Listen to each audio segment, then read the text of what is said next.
problema económico lleva a otras preocupaciones. En clases sociales socioeconómicas D y E, la posibilidad de socializar, de estar con amigos o familias y reunirse es mucho menor que en otras capas sociales. La falta de protección en las familias y los rezagos de una vida sin descanso, llena de preocupaciones, han causado que la depresión se apodere de los limeños.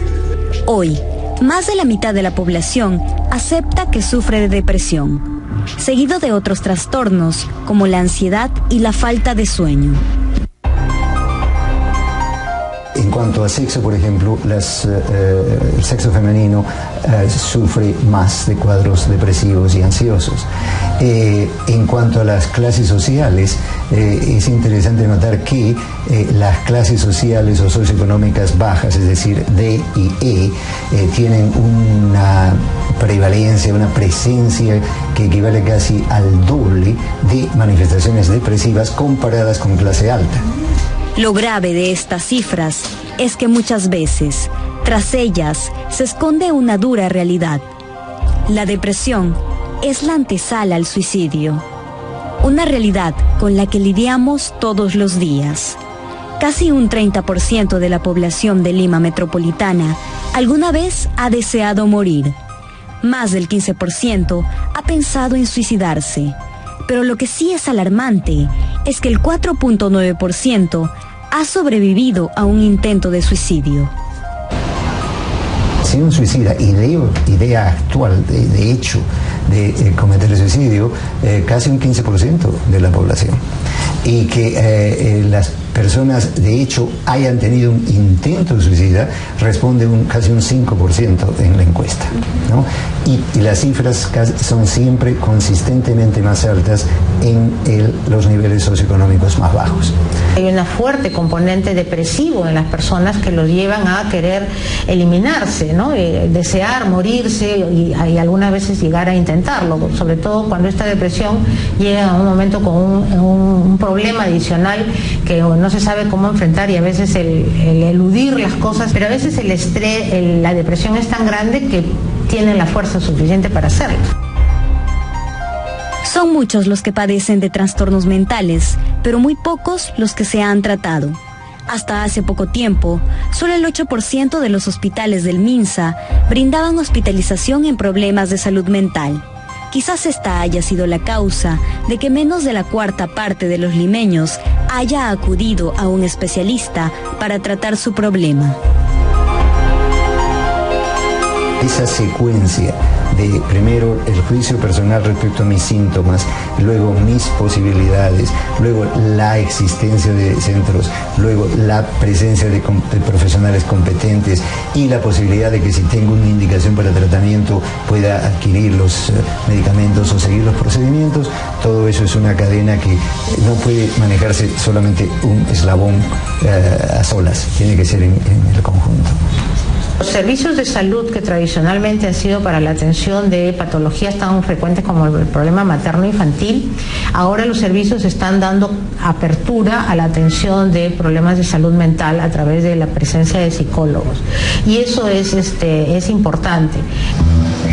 La situación en la capital es el claro reflejo de lo que ocurre en el país.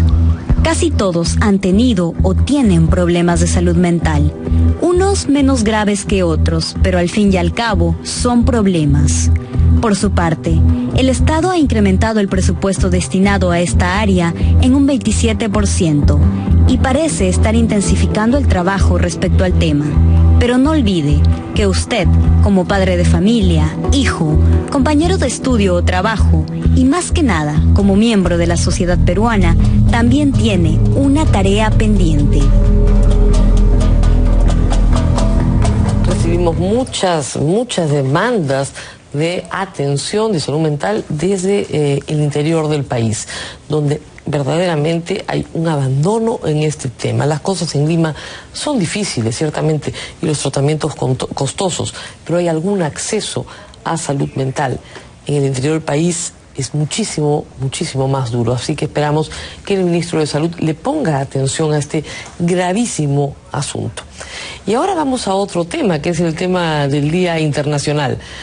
Creo yo que abrumado por la presión internacional, el presidente del Ecuador, que estará en el Perú en 2 días, tuvo que salir y decir que perdonaba, que indultaba a los propietarios del diario El Universo y a su editorialista, a los que había logrado vencer en un proceso bastante cuestionado y condenar a 3 años de prisión y al pago de $40 millones para él, para el presidente. Hoy decidió indultarlos. Increíble. Y también perdonarles la vida a los autores de un extraordinario libro donde hay una investigación muy interesante, se llama El Gran Hermano, lo tengo acá. Este libro no se podía vender en Ecuador en algún tiempo. Y bueno, lo tengo acá está. Este libro está prohibido en Ecuador, o por lo menos su circulación ha sido bastante restringida, porque 2 periodistas del diario Expreso de Ecuador hicieron una notable investigación estableciendo que el hermano del presidente de la República tenía contratos con el Estado ecuatoriano por más de $170 millones y que nadie en el Estado sabía nada. El presidente Correa, por supuesto, cortó con su hermano, en fin. Pero la historia daba para mucho, por cierto.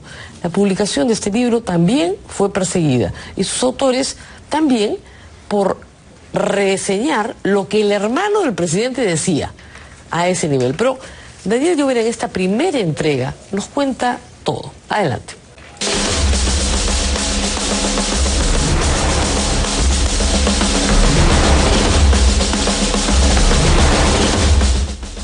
He decidido ratificar algo que hace tiempo estaba decidido en mi corazón: perdonar a los acusados, concediéndoles la remisión de las condenas que merecidamente recibieron, incluyendo a la compañía El Universo. También he decidido que desistiré de la demanda que propuse en contra de los autores del libro El Gran Hermano. Durante el fin de semana que pasó, casi todos los medios ecuatorianos informaron en sus principales páginas y editorializaron acerca del conflicto entre el presidente Rafael Correa y la prensa de ese país. En particular, se especuló sobre el perdón que podría otorgarle a quienes se han convertido en sus archienemigos: los directivos y un director del diario Universo de Guayaquil, y los periodistas que investigaron y revelaron los millonarios contratos obtenidos con el Estado por el hermano del mandatario.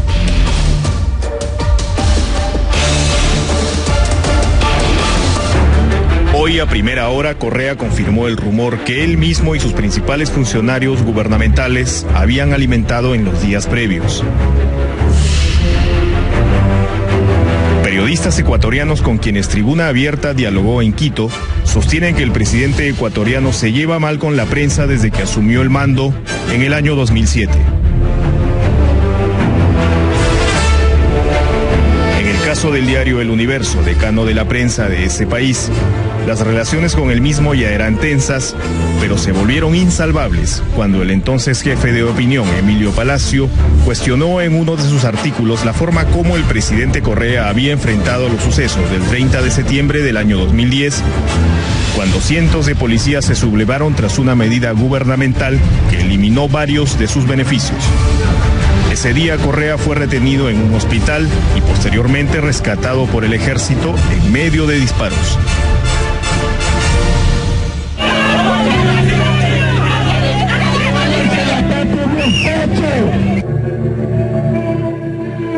En febrero del 2011, el gobierno ecuatoriano anunció la posibilidad de indultar a los policías sublevados.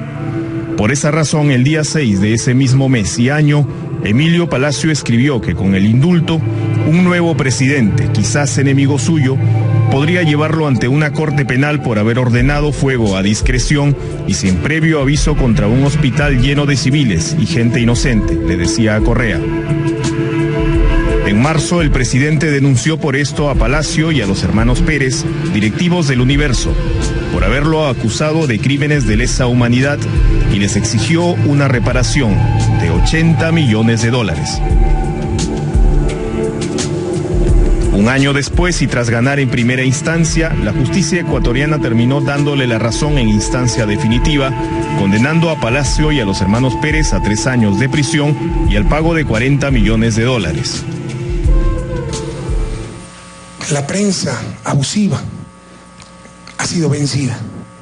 Esa prensa que ante la derrota contundente de la derecha y los grupos conservadores se ha convertido en un actor político beligerante contra los gobiernos progresistas y que arremete en forma ilegítima, deshonesta, prepotente contra las conquistas democráticas de nuestros pueblos.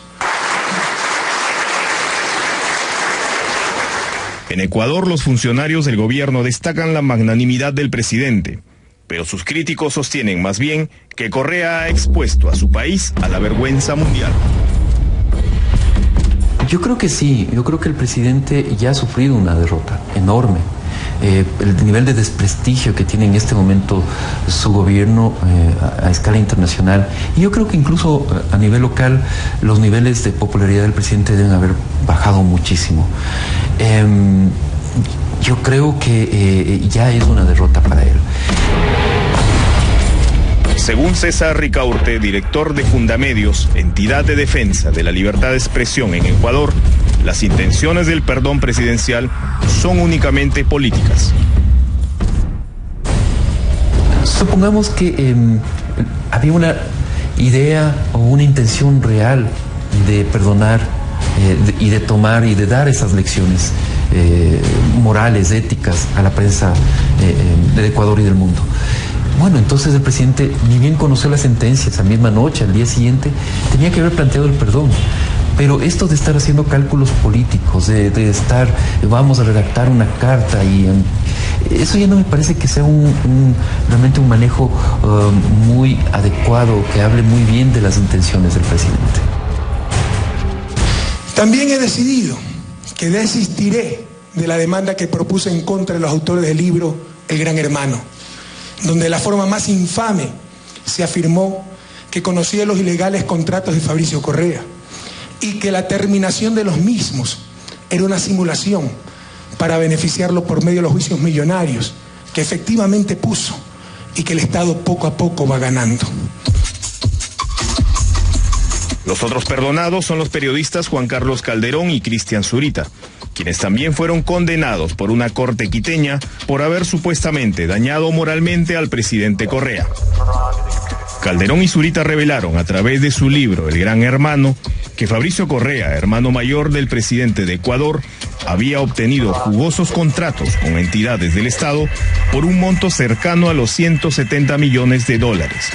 Los reporteros incluyeron una entrevista al propio Fabricio Correa, en la que éste admitía que el jefe de Estado sí sabía de sus negocios. Donde de la forma más infame se afirmó que conocía los ilegales contratos de Fabricio Correa. Rafael todo sabía. Esto fue el motivo del juicio. Y lo que hace el presidente es mutilar una frase, o sea, incluso quitar la atribución de esa fuente, mutilar esa frase y demandarnos por una frase. Y por una afirmación que la hace no los periodistas, lo hace el hermano. Entonces, fíjate, o sea, estamos siendo condenados por las declaraciones de otro. Este programa conversó con Juan Carlos Calderón el día domingo en su domicilio, pero para entonces ya era una posibilidad de peso que Correa fuera a anunciar la remisión de sus condenas. Que lo que queda ahí es un mensaje terrible. Es en torno al miedo. O sea, aquí se ha sembrado una política de miedo, una política de terrorismo de Estado, donde lo que se busca es acallar las voces críticas, impedir que los periodistas investiguemos actos de corrupción de este gobierno o de cualquier otro, supongo, que vengan adelante. Entonces ese es el punto. En Quito se espera que el paso siguiente al anuncio presidencial de hoy sea su concreción a nivel judicial. Si es así, cambiaría la situación de Emilio Palacio, quien se encuentra refugiado en Estados Unidos, así como del directivo Carlos Pérez, quien hasta hoy se encuentra en la Embajada de Panamá, a la espera del salvoconducto que le ha negado el gobierno ecuatoriano. Si esto marcará a partir de ahora un estilo distinto en las relaciones Correa-prensa, los periodistas de ese país lo dudan.